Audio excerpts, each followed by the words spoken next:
What's up YouTube? This is Paul Matthias here coming at you with yet another YouTube video. Today we are talking about the Taurus Millenium G2. I'm going to be contrasting my previous video regarding this firearm where I talked about the top 5 things I like about it.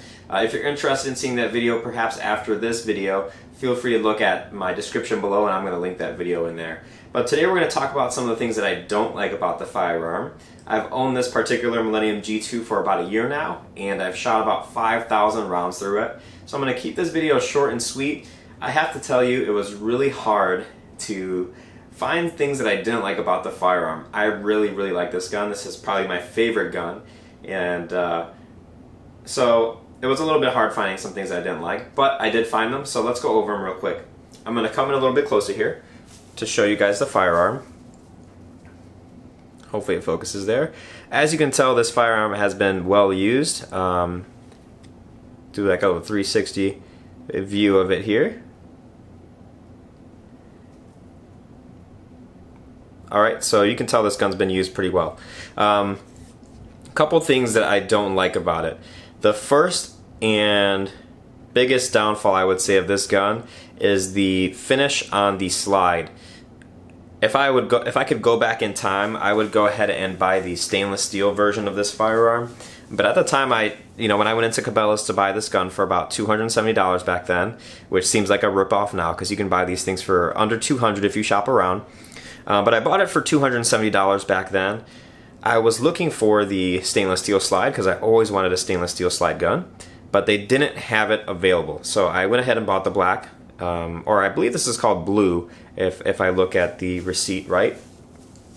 But if I can take you in closer, let's take a look if my camera will focus on it. Give it a second there. Alright, this is about as close as I can get. If you can see, you got scratches here. You can see it, the black finish fading right there, as well as particularly towards the edges of the gun, basically. Anywhere where there's like a sharp edge is where the finish tends to fade off. If we take a look at the other side, it's even worse. Okay, if we take a look right there, see if we can focus in. Yep, take a look right there. If I can catch this at the right angle, do you see that kind of fade there? You see that? Right here and right here? No, I'm not pointing the gun at myself, it's pointing over my shoulder. This is regular wear and tear. It's actually caused by my magnet holster, as you can tell with potentially the top of the firearm as well. I mean, you guys can tell this thing is beat up. Okay? And it's a great gun for that because it's so cheap now. But the finish is probably the worst point of the firearm, which when you're talking about a gun that's under $200, you can't really expect much for the finish. I'm not sure how it's coated, but I can tell you it's not the best stuff. If I could, I would like to sand this down somehow and make this into the stainless steel version, but I actually like this gun so much I'm thinking I'm going to buy the stainless steel version, or maybe I can buy just a slide and buy it stainless steel. So I would recommend paying $20 more, whatever it is, for the stainless steel version if you are looking at this firearm. The second piece that I don't really care for on it is the sights. So the sights themselves are actually pretty decent. You got the traditional 3-dot system. They do aim nicely. Some people complain that this is a little wide here, which makes it a little hard to shoot, but I can shoot this thing very accurate. The sights out of the box were perfectly aligned, so it does shoot right on target, which is nice. I didn't have to go around and adjust the sights, even though they actually are adjustable. I think they're adjustable left to right, but I don't know if they're adjustable for elevation. I haven't looked that far into it because I haven't needed to adjust it. The sights are completely plastic. They have not broken on me. Again, I've shot this gun for about 5,000 rounds now, and I have not had a single problem with the sights. If you're one of those guys that likes to use these sights if you're like in a one-hand situation and use them to press up against your pants and kind of do one of those tactical reload things like that, you may want some iron sights for this, and I don't even know if they sell them. Although from what I can tell, the aftermarket support for this firearm is actually pretty nice, considering it's so cheap, because it is actually a pretty popular gun. The third thing that I don't really care for, but I've grown to like actually, but I didn't like it initially, was the very long trigger pull. So I'm going to show you guys here. We're working with an empty gun, okay? Okay, safety checked. No magazine in it because the magazine that I have is actually loaded. And again, the loaded chamber indicator is down, if you guys can tell. But if we go ahead, I'm going to put it on safety here because I don't want to dry fire my pistol. I'm going to do it from this angle so you guys can see. So I'm going to pull the trigger back. Right there is where it'll break. So you're actually very close to the back of the trigger guard before it breaks. And when it does break, it's actually pretty nice. I'll go ahead and dry fire it one time for you guys here. So if you can listen in on it. Right there. Look how far back that is. Okay, it does have a nice snap, and the reset was right there. The reset's right there, and you can keep firing. Oh, actually, the reset's right there. Sorry, it sounded like it had reset, but it's actually right here.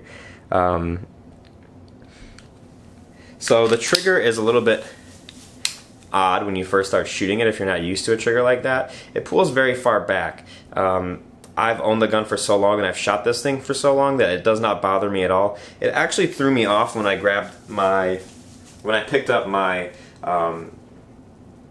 Springfield XD because the trigger pulls about halfway through the motion, much sooner than this gun, and I was kind of shooting off with that gun for a little bit just because of the trigger pull difference.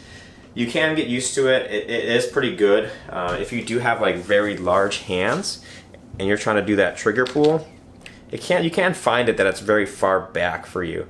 I wear like a large and gloves, and I find it comfortable. If you have smaller hands, you'll really like this gun. But it is doable. For that reason alone, I would try to go into the gun store and see how you like that, because that could potentially, if you're very picky, it could turn you off to this gun completely. I have seen trigger kits. Again, I've had no need for it because I have grown into this trigger, but they do sell trigger kits for it. And you guys, I was really trying to nitpick this gun. 3 things was the only thing I could come up with. I really like everything else about it. If I had to really nitpick, I could say that the... okay, so I'm going to point this at you guys real quick, but I want to show you the profile of it. So let's see if I can take it a little bit back here. Do you see the safety here on the side? Do you see how that bulges out just a tiny bit? If I can put it on the white background. Do you see that there? This little safety here gets hung up on one of my holsters only when it's on, because it kind of snags right there. Snags right there because it sticks out and has like 1 millimeter of clearance between the firearm and the safety.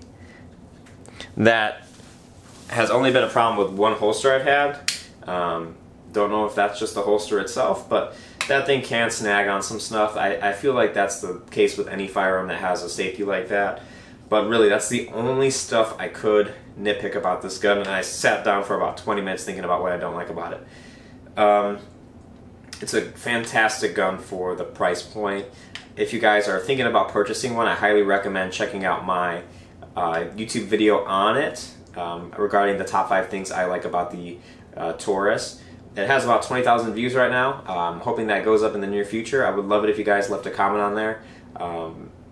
And besides that, feel free to comment on this video. Let me know what you guys don't like about the firearm if you are an owner of it. So maybe I can add some content into one of my next videos here. I'm thinking about doing a teardown of this firearm so I could show you guys how the internals have worn after those 5,000 rounds have been shot.